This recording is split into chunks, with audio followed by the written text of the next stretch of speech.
네, 그 다음 맨 마지막으로 이제 과학탐구 영역은 제가 주제를 좀 보여드린다고 말씀을 드렸어요. 그래서 이런 주제들을 가지고 친구들이 썼었습니다. 물리 같은 경우에는 건축물과 바람, 종이 비행기, 귀가 2개인 이유와 소리 간섭, 층간 소음 방지, 그죠? 장애인 차량과 경사각, 그다음에 로봇 많은 있었고요. 네, 구조물과 안정성 이런 것들을 가지고 주제로 잡아서 쓴 친구들이 있었고요. 그리고 LCD와 LED, 베르누이 원리, 자기부상 열차, 빛의 합성 이런 것들 가지고 물리 쪽으로 자기소개서 주제로 잡아서 썼던 친구들이 있습니다. 그리고 과학 같은 경우에는 뭐 이런 실험도 좋겠지만 실험을 직접 해볼 수 있는 건 실험을 해보는 걸 추천드립니다. 실험을 직접 해본 것과 그냥 이론적으로만 실험 설계하고 이론값으로만 그냥 결과를 내는 건 면접관들이 질문을 했을 때 대답하는 거에 대해서 조금 차이를 보일 수밖에 없습니다. 그래서 간단하게나마 실험을 꼭 해보고 하는 것들을 좀 말씀드리고 싶습니다. 화학에서는 뭐 이런 것들이 있었습니다.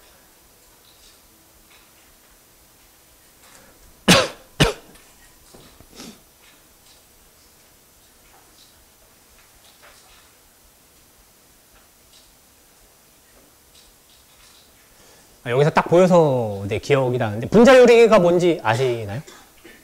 분자요리. 네, 요거의 감별을 본인의 혀로 했던 친구가 있거든요.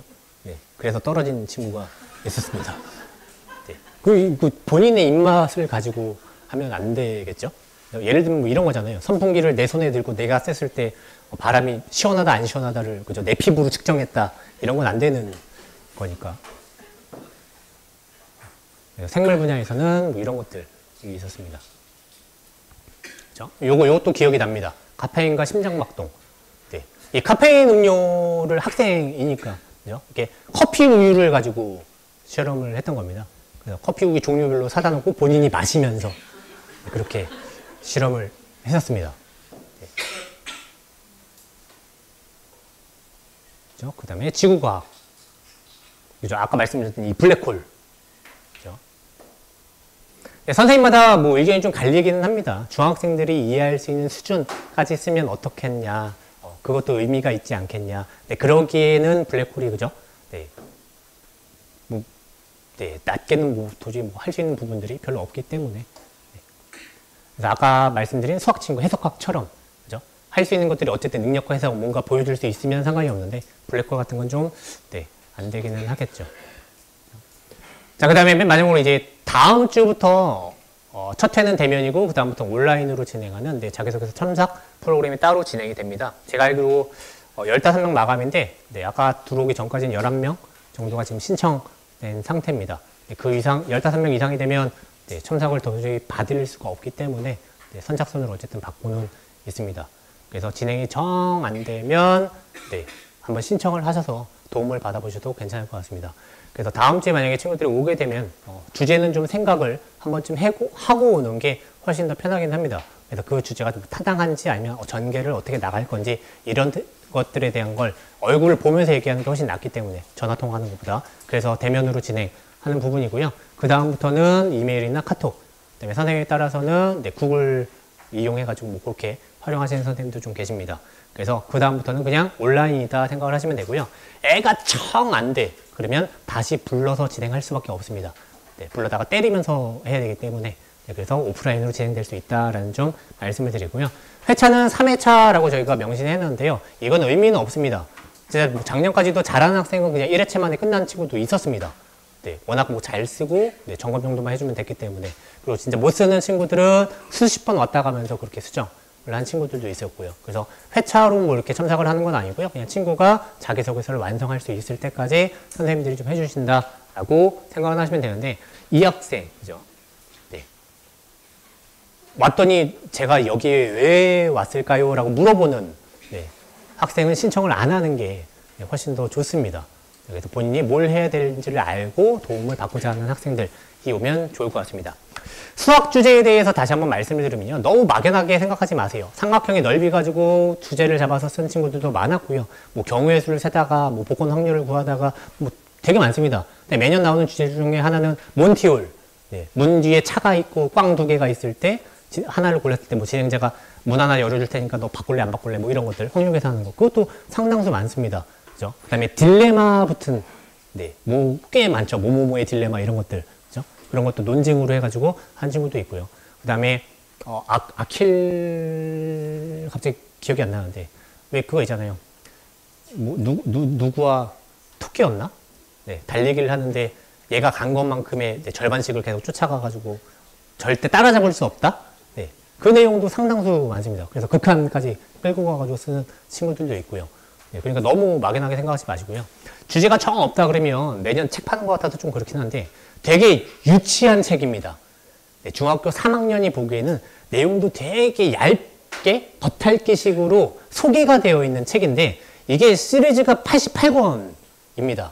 그러다 보니까 웬만한 수학 주제가 될 것들은 다 소개를 하고 있습니다. 그렇다고 해서 88권을 다 사시라는 얘기는 아니고요. 그래서 서점 가시면 쭉 꽂혀져 있습니다. 그래서 이름 보시면 누가 들려주는 무슨 이야기 뭐 이런 식으로 돼 있거든요. 그래서 그거 한 권 꺼내가지고 거기서 주제만 살펴보면 되니까.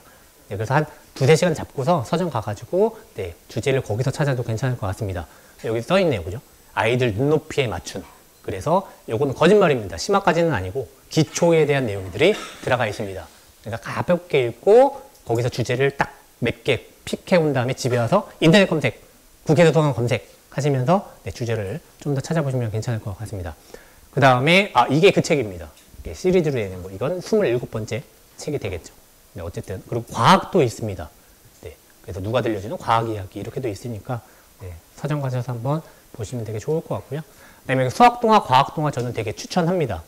수학, 과학동화를 예전에 주제 중에 하나가 그 택시기하에 대한 소개를 한 적이 있었는데 그 해에는 그래서 택시기하를 소재로 쓴 친구들도 꽤 됐습니다. 네, 그러니까 이게 과오로도 제가 알기로는 살 수 있는 걸로 알거든요. 정가보다 싸게 과오로는. 네, 그래서 옛날 것도 몇 권 주제 보고 고르실 수 있으니까 그렇게 사보시는 것도 나쁘지 않습니다. 네, 그리고 요거는 인천 쪽 과고 문제입니다. 지금 한 4년, 5년째 네, 공개를 하고 있습니다. 과고들에서 기출문제를 공개를 하고 있거든요. 네, 세종한성도 작년 문제가 떠 있는 상태고요. 그래서 뭐 제주부터 해가지고 네, 강원도까지 모든 20개의 학교들이 다 공개를 하고 있습니다. 근데 세종한성이 문제를 같이 내신 건 아시죠? 네, 2차 문제가 똑같습니다. 세종한성은. 그런 것처럼 인천하고 인천 진산도 똑같습니다. 그리고 부산 1과고하고 또 어디하고도 똑같습니다. 네, 그래서 몇 개 학교들이 이렇게 같이 내는 데가 있어요. 그래서 학교는 20개지만 문제를 다 모으면 10개 정도가 됩니다. 네, 그래서 10개 정도의 문제를 쭉 풀어보는 것도 좋겠죠. 근데 답은 없다는 거. 맞았는지 틀렸는지는 모르지만 어떤 문제가 나오는지 확인할 수 있고 이걸 보여드리는 이유는 그 문제를 보면서 소재를 잡을 수도 있습니다. 이거 인천에 2년 전인가 3년 전에 나왔던 문제인데요. 캠핑을 갔을 때 그 상황들에 대해서 쭉 지문이 나온 겁니다. 그리고 그 상황들에서 찾을 수 있는 수학, 과학 문제가 나온 거고요. 그죠? 그럼 이걸 반대로 생각하면요. 내가 캠핑을 갔는데 주전자에 서리가 껴있네? 이거 서리가 왜 껴? 라는 걸 가지고 주제로 쓸 수 있잖아요. 그죠? 네. 그래서 뭐 영재교 기출문제 같은 데서도 지문으로 주어진 것들 확인을 한다든가 아니면 문제집을 그냥 보다가도 네, 요즘에 서술형으로 좀 돼 있는 문제들 꽤 있잖아요. 그래서 일상적인 지문 나오고 거기서 수학과학적 내용으로 질문하는 것들 거기서도 충분히 주제를 뽑을 수 있습니다. 네, 그러니까 문제집을 문제 푸는 용도로만 사용하지 마시고 서술형으로 돼 있는 문제집들은 거기서도 주제를 뽑을 수 있다라는 말씀을 드리려고 네, 갖고 왔습니다. 그 다음에 수학 선생님들한테 물어보면 꽤 유명한 문제들이 있습니다. 네, 무슨 난제 해가지고 막 이런 것들 있잖아요. 난제를 중학생이 풀기는 좀 그러니까, 그죠? 그런 거 말고 네, 그냥 유명한 문제들이 꽤 인터넷에 돌아다닙니다. 그러니까 이거는 최적화 문제 중에 하나거든요. 답은 없습니다. 네, 집배원이 이렇게 자기가 맡은 집들을 쭉 우편 배달을 할 때 어떻게 하면 효율적인가라는 알고리즘에 관한 문제거든요. 그래서 어떤 조건이 추가될 때, 어떤 조건이 추가될 때, 뭐 유리비가 추가될 때, 뭐 날씨가 추가될 때 이런 것들이 하나 추가될 때마다 바뀌겠죠. 네, 그런 것들을 알고리즘을 짜는 그런 문제가 집배원 문제라고 있습니다. 네, 그래서 이런 문제도 충분히 가져다가 주제로 할 수 있습니다. 그래서 내가 적당한 고려 조건들을 집어넣고 설정을 했을 때 최적화를 어떻게 할 것인가 이렇게. 옛날에는 수학과학에 한정돼서 순수 수학과학에 한정돼서 얘기를 좀 많이 요구했습니다. 그리고 실제적으로 정보적으로 썼을 때 과거 면접관이 우리 학교에서 원하는 내용은 순수한 수학과학 내용이었어 라고 해가지고 그쪽 질문 안 하고 네, 전혀 다른 것만 질문하고 넘어갔던 친구들도 있었습니다. 네, 최근에 경향이 달라져서 알고리즘이나 정보 쪽으로 써도 충분합니다. 작년에도 실제 정보 쪽으로 써가지고 합격한 친구들도 있었고요. 그러니까 알고리즘이나 정보 쪽으로 써도 괜찮다. 그래서 그쪽에 관심 있는 친구들은 최적화 문제 이런 것도 괜찮다는 말씀을 좀 드리고 싶습니다.